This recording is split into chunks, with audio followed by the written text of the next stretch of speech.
Now 5 minutes with your mother, my stepfather said. What's that worth to you? My mother remarried when I was 9. Her new husband, Gerald, made one thing clear from the start. She belonged to him now, and if we wanted access to her, we'd have to go through him. The first time I tried to hug my mom after the wedding, Gerald stepped between us. What do you think you're doing? He asked. I'm hugging my mom. Your mom is my wife now. My wife, and you don't get to touch what's mine without earning it first. I thought he was joking. He wasn't. Gerald made a price list and taped it to the refrigerator. A hug cost kneeling in front of him and saying, "Thank you for letting me have a mother," 10 times. A conversation cost licking his boots clean. Sitting next to her at dinner cost letting his son spit in your food and eating it anyway. This is how you learn respect, Gerald explained while my little brother Kemper and I stared at the list. Your mother's love is valuable. You should have to work for it. Mom stood behind him with her eyes on the floor. She didn't say anything. She never said anything when Gerald was in the room. We started earning. I licked dirt off Gerald's shoes for a 5-minute talk with my own mother. Kemper let Gerald's sons use him as a punching bag for a hug. We did whatever Gerald asked because the alternative was nothing, and nothing meant watching our mom walk past us like we were furniture, not even allowed to make eye contact. She's mine between the hours of 6 p.m. and 8 a.m., Gerald announced one night. Those are husband hours. You don't talk to her, you don't look at her, you don't exist to her. Understand? The prices kept going up. A hug now cost stripping to your underwear and standing in the yard while the neighbors could see. A conversation cost eating your dinner out of the dog's bowl while Gerald's sons laughed and took pictures. Bark for it, Gerald instructed when Kemper begged to say goodnight to Mom. Get on your hands and knees and bark like the dog you are, Kemper barked. He barked, and Gerald laughed, and his sons laughed, and Mom stood in the doorway, crying silently, and Kemper got his 30 seconds with her. Kemper stopped earning after Gerald made him drink from the toilet in exchange for a bedtime story. He just gave up. He'd walk past Mom in the hallway with his eyes straight ahead, pretending she didn't exist because it hurt less than paying Gerald's prices. He hadn't spoken to her in 3 weeks when I found Mom alone in the laundry room. Gerald was at work. His kids were at school. It was just us for the first time in months. Mom, please, I whispered. We have to leave. We can go to Grandma's house. We can go anywhere. Just please, let's go right now before he comes back. Mom burst into tears. I can't, baby.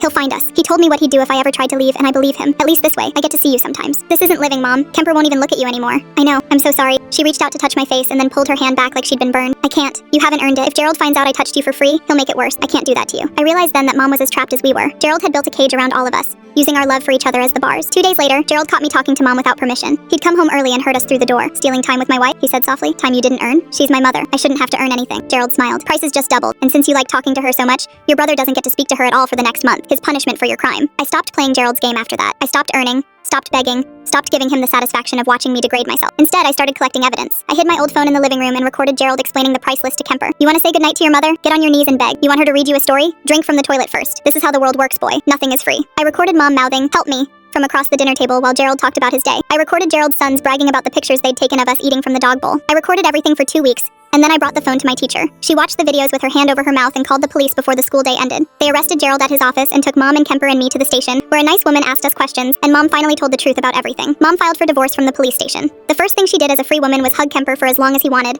and nobody had to earn it.